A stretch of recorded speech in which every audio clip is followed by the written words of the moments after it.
고맙습니다. 물러서지 않는 믿음이라는 말씀의 제목으로 귀한 은혜 나누기를 원합니다. 원어 해석은 19절 모든 겸손과 모든 눈물과 유대인 삶의 음모 안에서 수간한 시험과 더불어 주께 섬긴 것이라. 너의 삶에게 보고하지 않고 너의 삶을 가르치고 대중과 집 삶을 조차 동반한 것에 나는 하나도 물러서지 않은 것 같이 나는 유대인 삶과 헬라인 삶에게 하나님의 이르는 회개와 나의 삶의 주 그리스도 예수에 이르는 믿음을 밝히 증거한다 그랬어요. 장로 삶을 초청합니다. 아시아에 접촉한 첫날부터 모든 기한에 바울은 자기 자신의 삶이 어떻게 되었는지, 그래서 너희는 이런 삶을 정하여 세워라, 이러한 삶을 붙잡고 서 있어라, 이렇게 말씀을 합니다. 우리가 살아가면서 사실은 어느 기준이 필요하고 표준이 되어지는 삶이 필요하죠.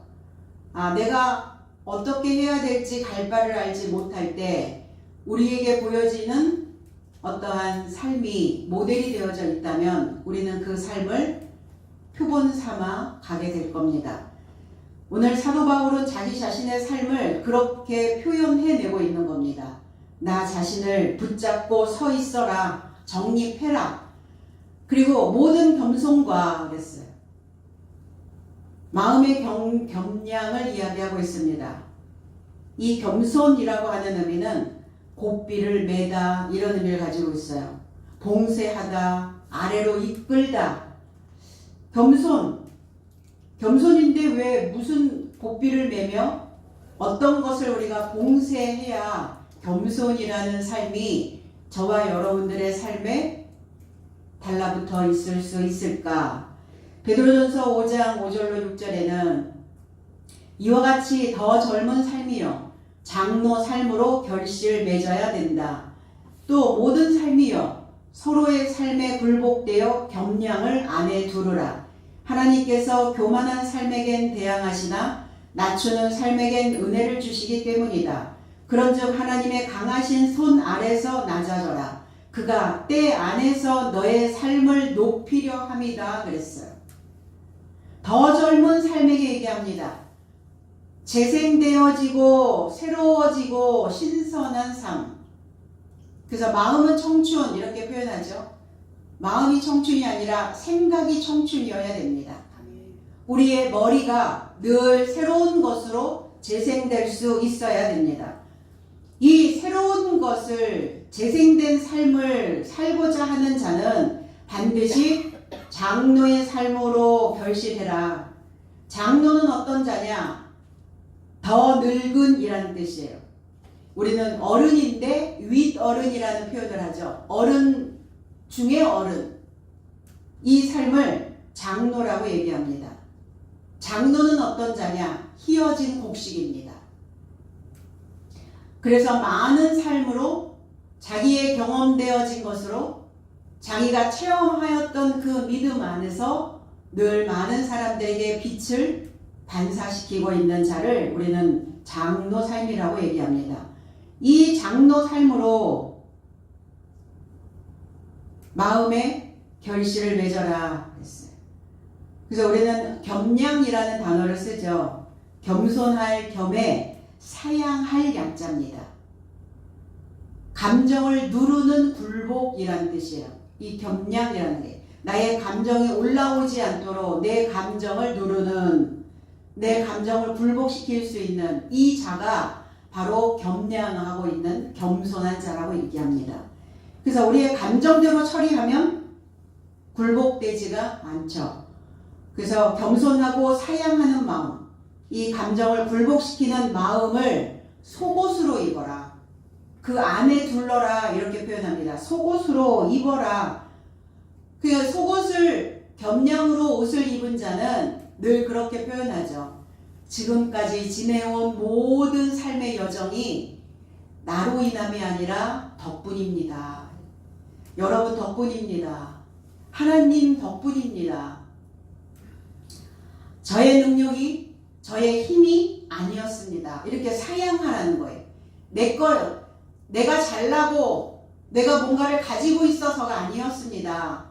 다 두루두루 보살펴 주시는 그 마음 덕분이었고 하나님이 나를 굽어보시는 그 은혜 덕분이었습니다.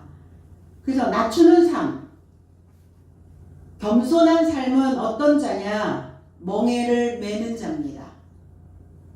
그래서 너의 삶에 나의 멍에를 메고 나로부터 배워라. 왜냐하면 나는 온유하고 그 마음으로는 겸손하다.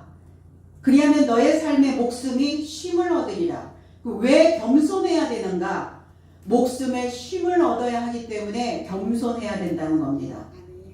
그래서 주께 배우러 나오는 자, 그 자가 바로 겸손한 자다. 그러면 겸손하려면, 멍에를 매려면 하나님께 다가서야 된다는 거예요. 하나님께 접근해서 나의 감정이 풀어지지 않도록 고삐를 매라는 겁니다. 그래서 겸손이라는 단어에 고삐를 매다라는 의미가 담겨져 있는 거예요. 그리고 그 교만은 뭐 해야 되느냐? 봉쇄하셔야 된다는 겁니다.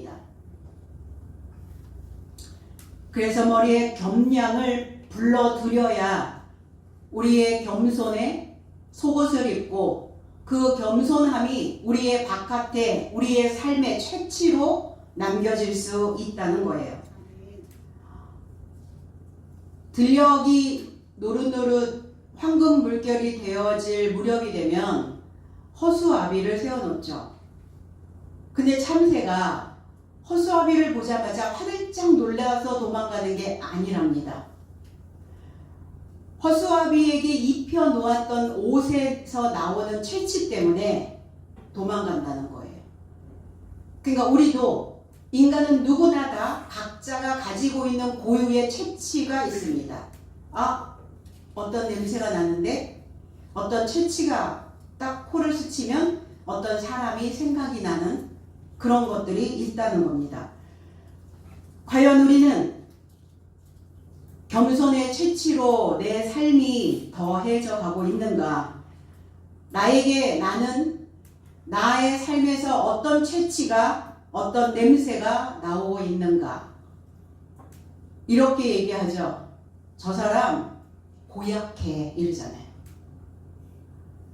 뭐가 고약하다는 거예요? 그 사람에게서 뿜어져 나오는 성질이, 질이, 격이 고약한 냄새가 난다는 거예요.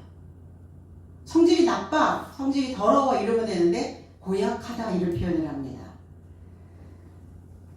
그래서 그 옷에 묻어있는, 내 삶 속에 묻어있는 그 채취는 과연 어떤 냄새가 날 것인가 생각을 해봐야 된다는 겁니다. 모든 눈물과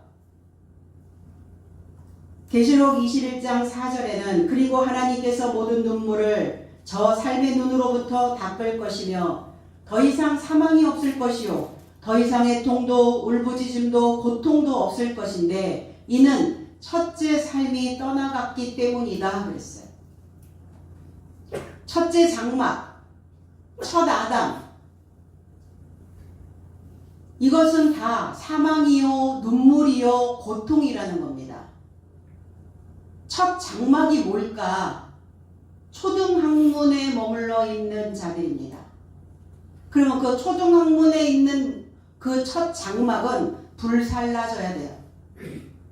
그 행위가 불태워져야 된다는 겁니다. 그래서 알파와 오메가, 시작과 완성이 되어야 나의 눈에서 눈물이 닦아지는데 사람들은 이렇게 얘기해요. 내 눈에서 눈물 마를 날이 없이 살았어. 근데 그 눈물을 닦아주신대요. 눈물에도 성분이 있대요. 고통의 눈물과 감사의 눈물의 성분이 다르다는 겁니다. 왜 눈물 마를 날이, 왜 고통의 눈물이 그렇게 쏟아지며 살았을까? 가진 거 없고, 배운 것도 없고, 백그라운드도 없고, 인생 그냥 걸쳐있는 거적대기 하나뿐, 그러니까 늘 바람이 불면 바람이 부는 쪽으로 늘 나부끼며 살았다는 거예요. 그래서 그렇게 마음을 먹는 거죠. 이제 독한 눈물을 흘리면서 내가 왔던 길이 내 마음에 안 들어. 그래서 다른 길을 만들고, 그리고 다른 길을 만들고 피눈물을 쏟으면서 내 자신을 이긴 자는 그 고통의 눈물을 말리신다는 겁니다. 감사의 만찬을 먹게 해 주신다는 겁니다. 우리가 흘리는 이제 감사의 눈물로 인하여 우리는 예전에 고통의 눈물과 피눈물과 독한 눈물 다 흘려본 사람들이에요. 그러면 이제는 하나님께 감사의 눈물을 흘리면서 이 눈물로 인하여 많은 사람들의 그 목숨을 쉬게 만들어줘야 되는 역할을 이제 저와 여러분들이 해야 될 줄로 믿습니다. 유대인의 관계, 유대인의 음모, 같은 하나님의 이름을 부르면서 왜 유대인들은 끊임없이 이렇게 반대하는 계획을 세울까? 남모르게 나쁜 일을 왜 꾸밀까? 이 음자가 그늘 음자거든요. 그늘 꾀할 꾀라는 단어예요. 그러면 유대인들의 음모는 뭘까? 표면적 신앙생활의 소나기에서 벗어나지 못하도록 그들을 그늘에 가두어 두고자 하는 거예요. 그래서 우리는 부모님 슬하에서 살았다 이런 표현하죠. 슬하, 부모님의 그늘에. 그럼 누구의 그늘에서 있느냐예요. 어떤 슬하에서 살고 있느냐. 유대인의 음모란 자기네들의 그늘에 늘 남아있기를 원하고 있는 겁니다. 혹여 우리가 초등학문적인 그 첫 장막을 버리지 못하여 내가 아직도 그들의 그늘에 여전히 갇혀 있지는 않은가? 그러면 누군가 나에게 음모를 꾸미는 것이 그것뿐만이 아니라 내가 나 자신에게 음모를, 내가 내 자신에게 나쁜 일을 계획하고 있는 삶과 같다는 겁니다. 그러니까 이 생각의 탈바꿈을 한다는 게 얼마나 어려운 일인가, 얼마나 힘든 일인가. 그러니까 뭐 하셔야 돼요? 독한 눈물과 피눈물 쏟으셔야 된다는 거예요. 그때는 안 벗겨질 때는 눈물 쏟으셔야 된다는 거예요. 다 벗겨지고 났을 때에 오는 그 감사와 그 행복감이 어떤 것인지 그때는 또 다른 성분의 눈물이 우리의 삶에 흘러내릴 수 있다는 겁니다. 히브리어에서 이 단어가 음모라는 단어예요. 계략이라고 하는 단어, 무진마라는 단어인데 괴율, 계교, 꾀, 사특한 이런 뜻이에요. 잠언서 24장 8절에 악행하기를 꾀하는 자를 일컬어 사악한 자라 하느니라. 악행한다는 건 뭐냐? 사람들의 마음을 상하게 만드는 거예요. 쓸모없게 만드는 겁니다. 나쁜 쪽으로 가는 거예요, 생각이. 우리의 일상을 깨뜨려 버리는 겁니다. 그 악행을 꾀하는 자, 그 나쁜 것으로 자꾸 엮어내는 거예요. 쓸모없는 생각, 쓸데없는 말. 우리 많이 그렇게 얘기하죠. 쓸데없는 말 좀 하지 마. 그리고 쓸모없는 인생으로 만들어져 버리거든요. 그 생각으로 자꾸 엮는 거예요. 감아 엮듯이 엮고, 실타래 감듯이 자꾸 감고, 내 안에 늘 그 나쁜 것이 감겨져 있는 것이죠. 그것이 바로 사악한 것이다. 그것이 바로 음모다. 사특한 것이다.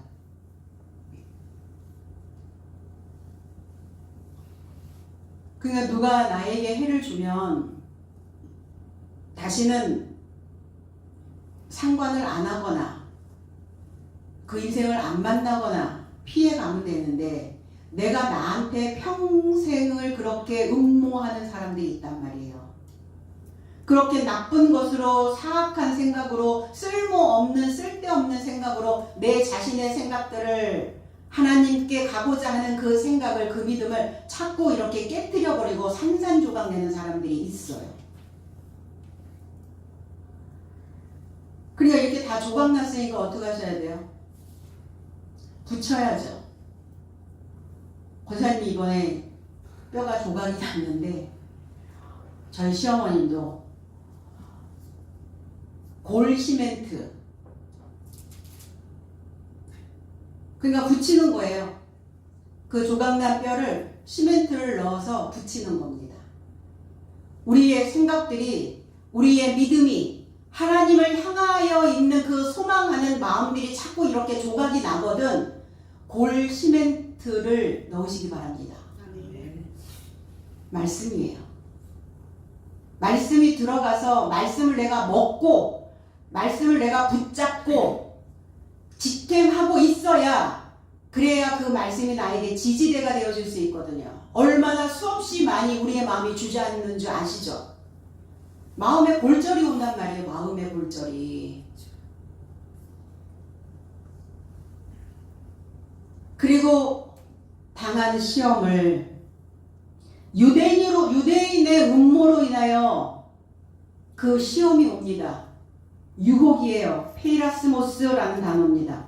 야고보서 1장 13절로 14절에 아무나 시험 받으면서 내가 하나님으로부터 시험 받는다고 말하지 말라.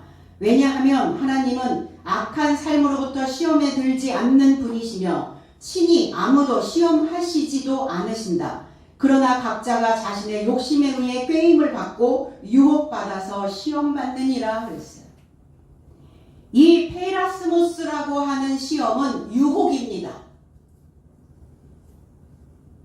비슷한 거 이렇게 사지선다. 그게 제일 힘든 유혹이죠. 1번 같기도 하고 4번 같기도 하고 분명하지 않으면 헷갈리는 거예요. 이게 미혹이거든요. 근데 이 페라스모스라고 하는 이 시험은 누가 주냐? 마귀가 준다는 겁니다. 주님을 시험했던 마귀, 유혹이에요. 떡 줄게. 네가 원하는 떡. 네 입맛에 맞는 신앙. 네 입맛에 탁탁 붙는 그 먹거리 내가 줄 테니까 뛰어내려라. 이 돌덩어리가 떡덩이가 되게 하라. 그 주님은 단호하게 말씀하시죠. 사람이 떡으로만 사는 것이 아니다. 그 떡은 언제 먹었던 떡이게요? 초등학문 때 먹었던 떡이에요. 그게 찰싹 달라붙어가지고 찰떡처럼 붙어가지고 안 떨어지는 거예요. 사람은 하나님의 입에서 나오는 흐레마의 말씀으로 사는 것이다. 그러니까 이 해석된 말씀이 분명한 말씀이 아니고서는 인간이 될 수 없음을 말씀하고 있는 거예요. 그러니까 맨날 내 귀를 간지럽히는 내 입맛에 맞는 이런 말들만 주워 먹고 다닌단 말이에요. 사람들이.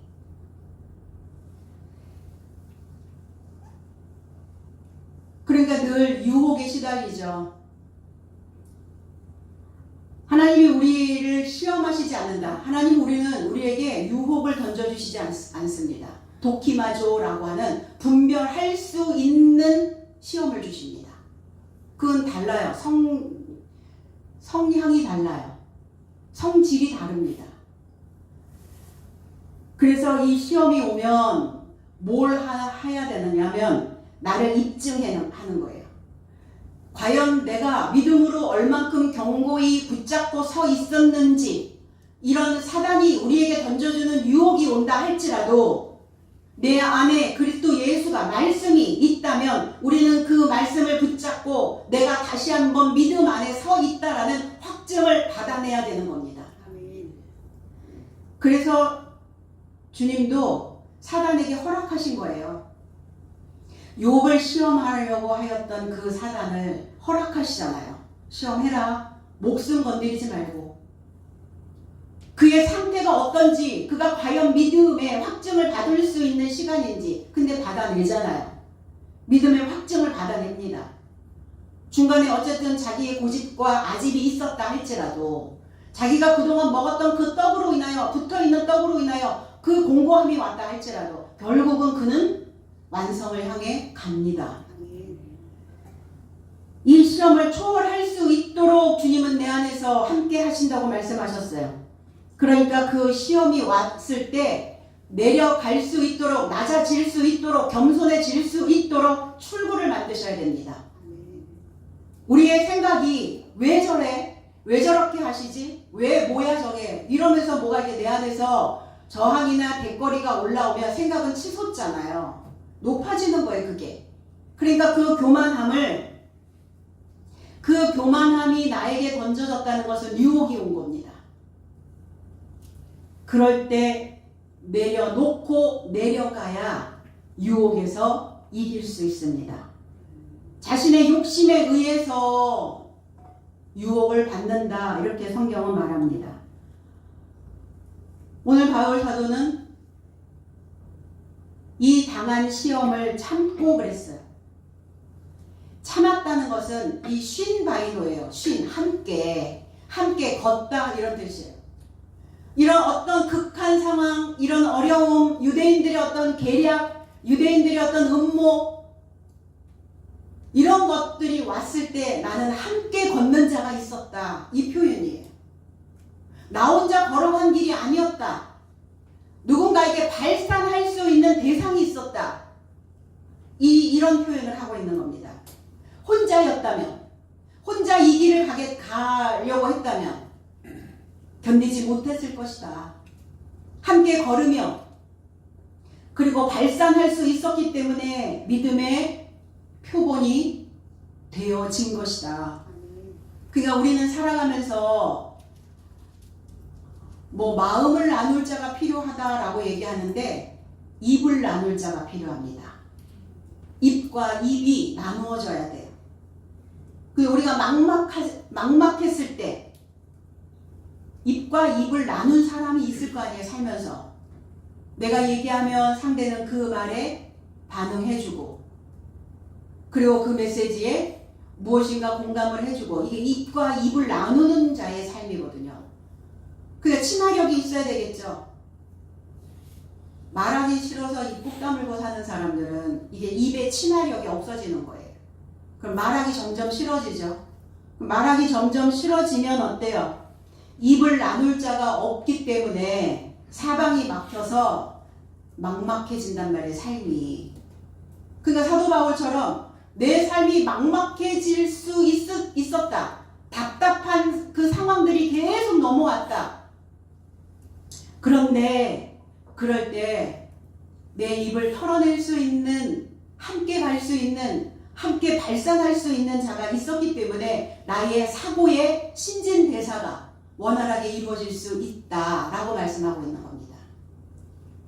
우리의 몸도 신진대사가 원활하게 이루어져야, 그래야 건강을 유지하고 갈 수 있는 것처럼 우리의 사고의 신진대사도 원활해져야 된다는 겁니다. 그러려면 입을 나눌 수 있는 대상을 찾으시기 바랍니다. 그러한 상황에서도 내가 주를 섬겼다. 주에게 내가 묶임바 되어졌다. 주에게 봉사하고 있었다. 나는 주님께 예속된 자였다. 주를 섬겼다. 주의 종유로 살았다는 거예요. 창세기 4장 2절에 가인의 아우 아벨을 낳았는데 아벨은 양치는 자였고 가인은 농사하는 자였더라 그랬어요. 아벨, 헤벨, 헛되다, 텅 비다, 덧없다. 헤벨이라고 하는 이 의미, 덧없기 때문에, 텅 비었기 때문에 아벨은 뭘 했겠어요? 그 머리에 가르침을 넣은 거예요. 그래서 헤벨이라고 하는 의미가 그 머리로 가르치다, 이런 뜻이에요. 그 머리로. 그 머리가 어떤 머리겠어요? 그리스도 예수시죠. 양을 쳤다. 양을 돌보는 자였다. 양은 어떤 성질을 가지고 있나? 이동하는 성질이 있죠. 우리는 이동하지 않고 정착하면 문제가 생긴단 말이에요. 마음이 내 안에서 고착되면 문제가 생겨요. 그 자가 누구였느냐? 아벨 형인 가인이었어요. 이 가인이라고 하는 의미가 고착이라는 뜻입니다. 창이라는 의미도 있고 단단히 찌르다 이런 의미도 가지고 있어요. 근데 아벨은 계속 양을 치는 자였기 때문에 움직였어요. 이동했습니다.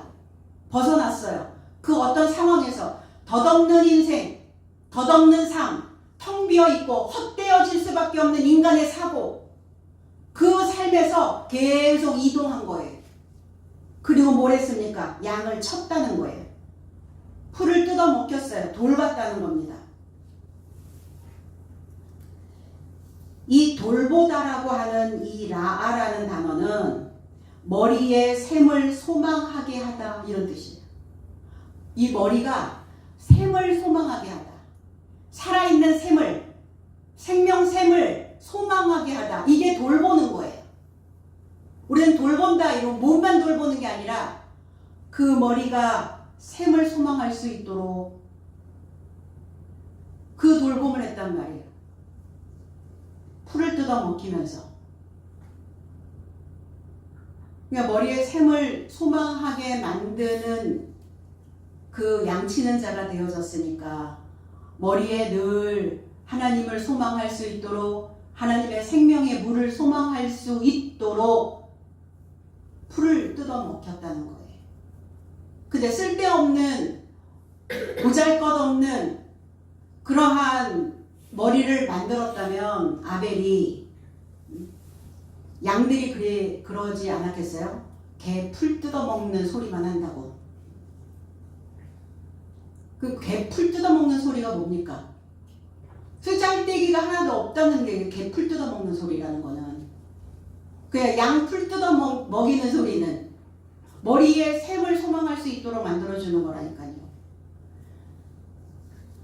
가인은 농사하는 자였더라. 이 농이라고 하는 단어가 아다마라는 뜻이에요. 아담을 소망하다.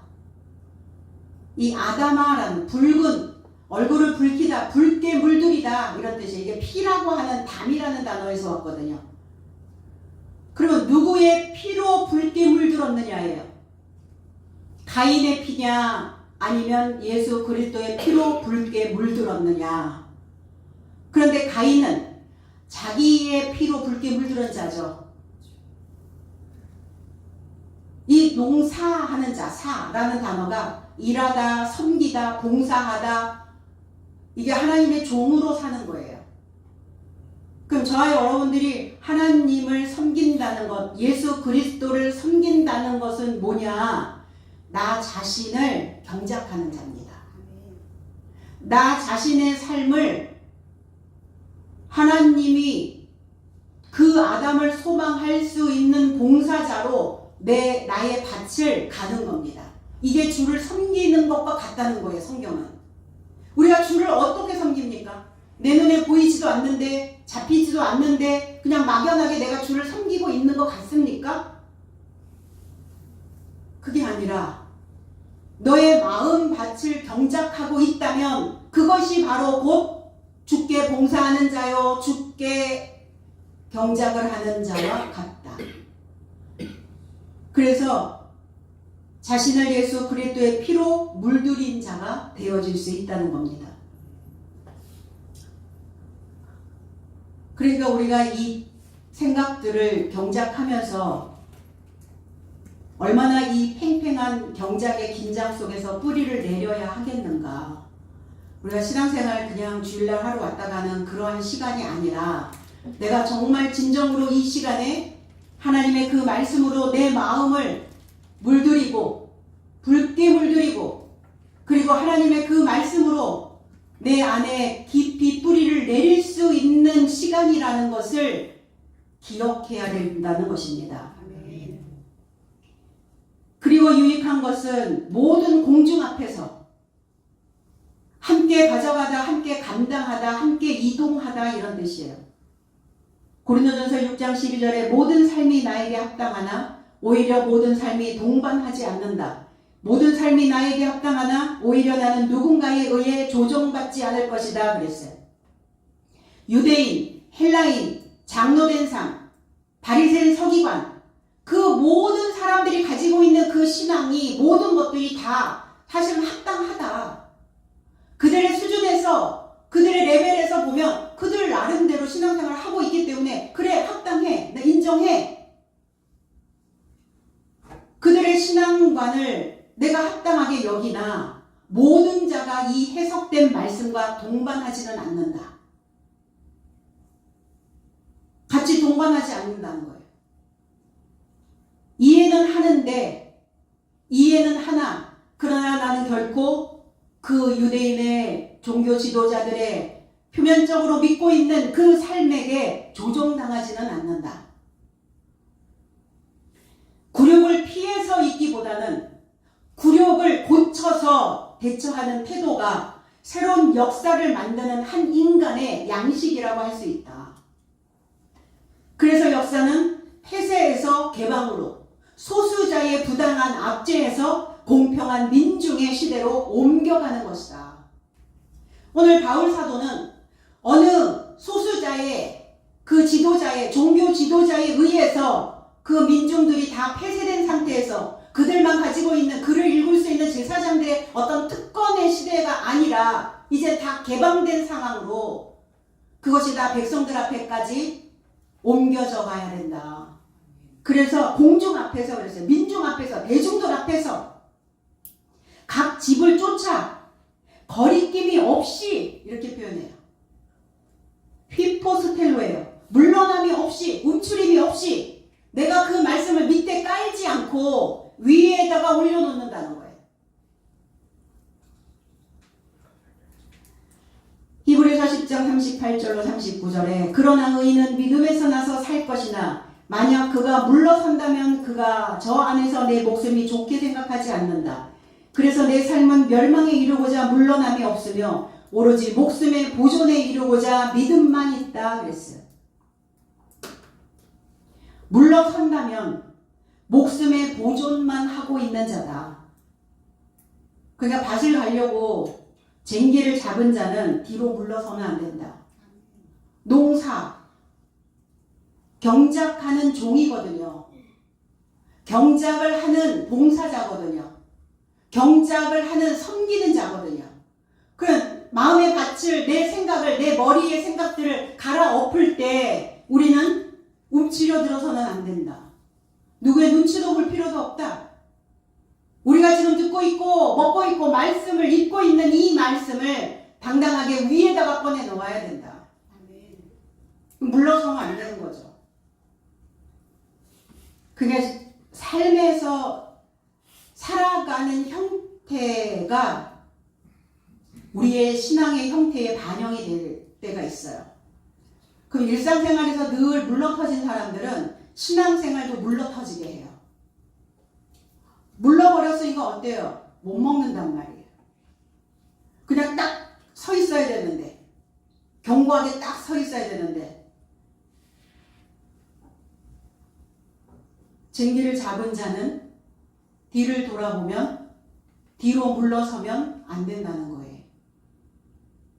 세상의 싸움은, 세상의 전투는 이보 전진을 위한 일보 후퇴가 있을 수 있으나 하나님 나라 안에서는 후퇴란 없다는 겁니다. 전진만 있을 뿐이에요. 앞만 보고 가라는 겁니다. 물러서지 말라는 거예요. 내가 바르게 왔다면, 내가 예전에 걸어왔던 그 길이 아닌 다른 길을 이제 만들 길을 마음 먹었다면 이제 앞만 보고 가셔야 된다는 겁니다.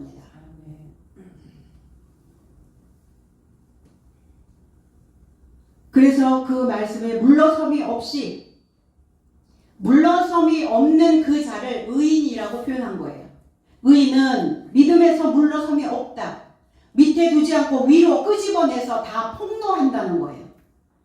하나님에 대하여, 하늘에 대하여, 사람들에 의하여 움츠리고 전달할 메시지를 다 전하지 못한다면 예수 그리스도께서 좋게 생각하지 않을 것이다.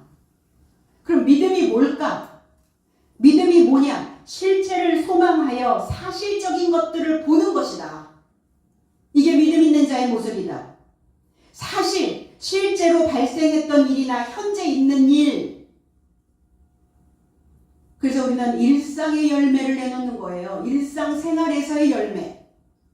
먼 훗날 죽기 전에, 직전에 내놓는 열매가 아니라 하루하루 살아가면서 내놓는 열매. 그러면 그 실제로 발생되는 그 일들을 내가 경험하고 현재 내가 존재하고 있다면 나는 실체입니다. 나는 사실이에요. 내가 있는 게 사실이에요. 그러면 이 사실을 보는 거예요. 나 자신의 실제 모습을 보고 가는 겁니다. 내가 믿음 안에 있기 때문에 내가 과연 바울 사도처럼 하나님의 자녀처럼 크리스찬처럼 내 안에 하나님의 것들이, 하나님의 말씀들이, 하나님의 복음이, 하나님의 믿음이 내 안에 실제로 존재하여서 나의 일상생활에서 내놓을 수 있는 많은 것들이, 보배로운 것들이 과연 있나를 발견하며 보며 가는 거예요. 나를 보고 가는 겁니다. 어디서 하나님을 보실 거예요? 어디서? 죽어서 본다고요? 내 안에 계신다잖아요. 내 안에. 내가 너희 안에 있고 너희가 내 안에 있다고 말씀하시잖아요. 천국도 너희 안에 있다고 얘기하시잖아요. 죽으면 천국이라고 성경 어디에도 어떤 단어도 없습니다. 살아있을 때 내 모습 만들어가는 거예요. 하나님의 모양으로 다듬어내고 하나님의 형상으로 빚어가고 무엇으로? 해석된 말씀으로. 이게 아니고서는, 이 풀어진 말씀이 아니고서는 형상이 만들어질 수가 없어요. 늘 무너지는 거예요. 그래서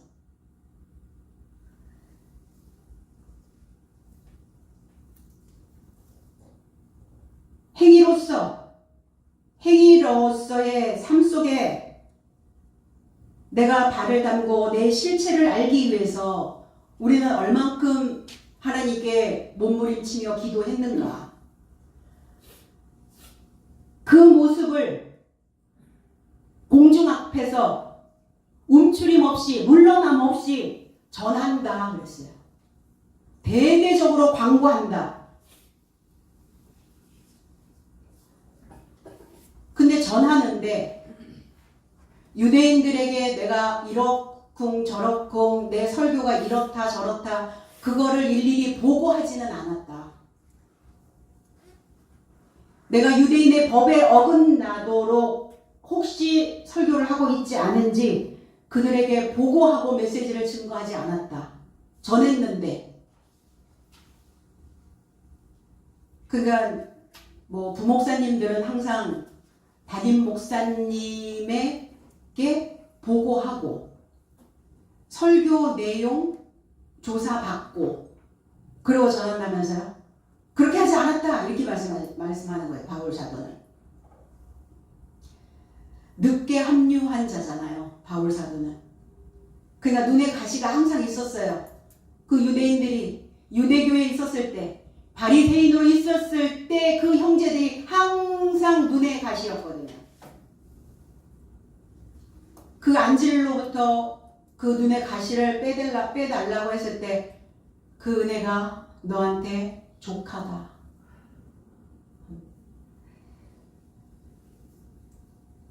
내가 그것을 그들에게 보고하지 않고 가르쳤다.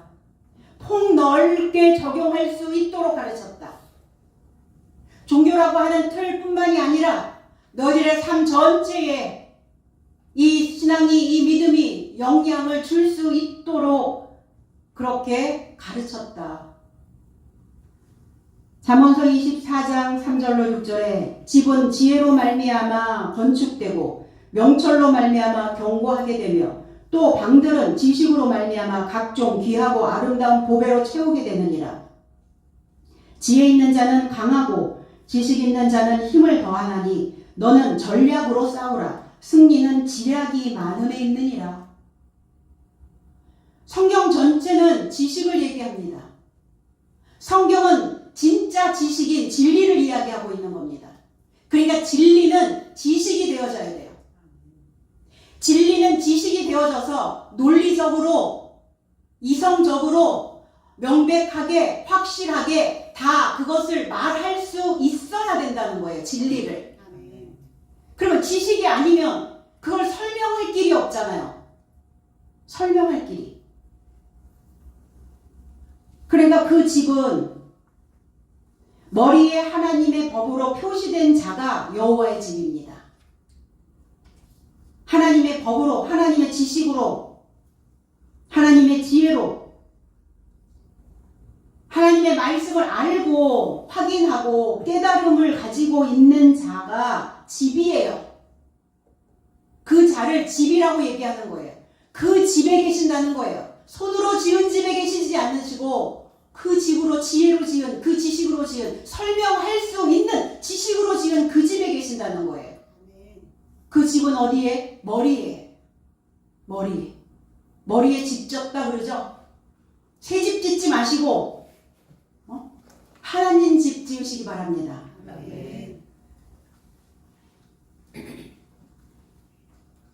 그리고 그들의 인생을 보배로, 부요함으로, 충분한 삶으로 채우게 되느니라. 완성시킬 것이다. 지혜 있는 자는 강하고, 강하다. 오즈라는 단어예요. 지식이 있는 자는 힘을 더한다. 능력을 더한다. 능력이 더해지니까 어때요? 내 삶에서 어떤 거 하나도 허투루 하지 않고, 신앙 안에서 내가 늘 방심하지 않고, 내 믿음 안에서 늘 하나님의 은혜가 증가되어진다. 너희들은 전략적으로, 계획적으로, 그리고 그 승리가 이 테슈아라고 하는 단어인데 구원이란 단어입니다. 그 승리, 구출, 구원, 건짐. 너희들이 구원을 받는다는 것은 뭐냐? 지략이 많음에 있느니라. 충고, 조언자. 이 지식이 내 안에 많이 있어야 그 지식을 통해서 내 안에 조언자의 말씀을 통해서 내가 건짐을 받을 수 있다고 말합니다. 사도 바울은 이렇게 말씀하셨어요. 하나님께서 그리스도 예수께서 나를 건져내셨고 지금도 건져내시고 계신다. 구원 한 번 받으면 땡인가요? 단계별 구원이 있어요. 단계별 구원? 한 번도 들어본 적이 없는데요. 교회 다니면 다 구원받았다고 하는데요. 다 천국 간다고 얘기하는데요. 성경 어디에도 그렇게 말씀하신 적 없습니다. 그러면 사도 바울이 건짐을 받았고 일단 건짐 받아야죠. 건짐 받은 상태에서 또 건짐을 받는 거예요. 건져내고 계신다. 진행형으로 말씀하셨어요. 한 번 건짐을 받고 옛삶으로 안 돌아가면 괜찮은데 돌아가잖아요. 금방 회개하잖아요. 우리의 본능이라는 건 그만큼 회개 본능이 강해서 옛삶으로 빨리빨리 돌아간단 말이에요. 그러면 또 건짐을 받아야죠. 그리고 건져내고 계시니 이렇게 말씀했거든요.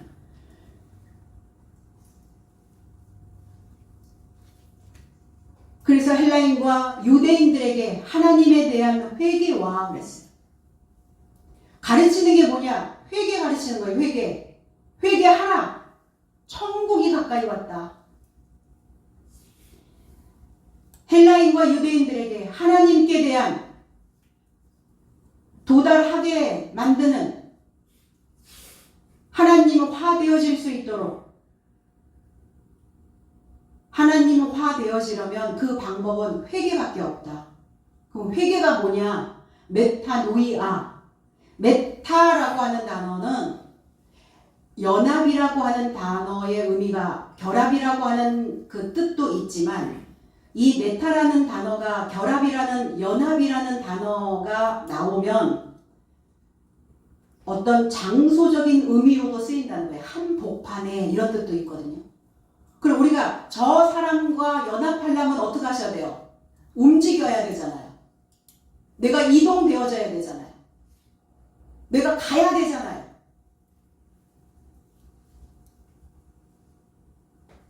그러니까 우리의 인지가 노에오라는 단어는 인지, 지성, 마음을 사용하다 이런 뜻이에요. 내가 인지했어? 생각을 했어? 그러면 그 생각이 다른 장소로 옮겨가는 거죠. 인지가 안 됐어. 생각이 모자라. 그 생각이 다른 장소로 이동이 안 되는 거죠.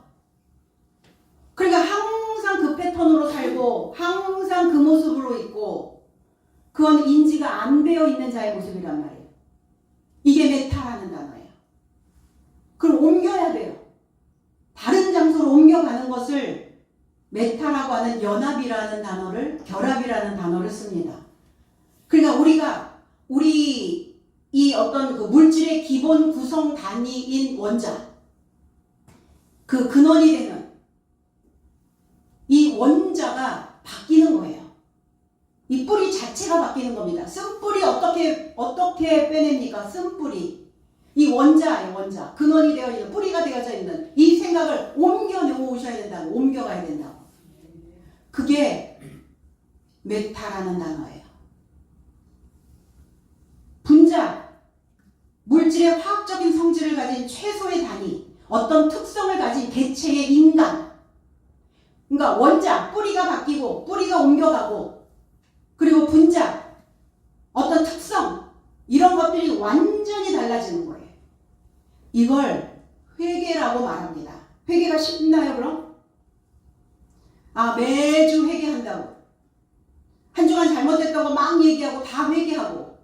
그건 회개가 아니에요. 그렇게 쉬운 회개가 있나요? 그건 반성이죠, 반성. 응? 거울로 자기를 보는 거죠. 반영하는 거죠.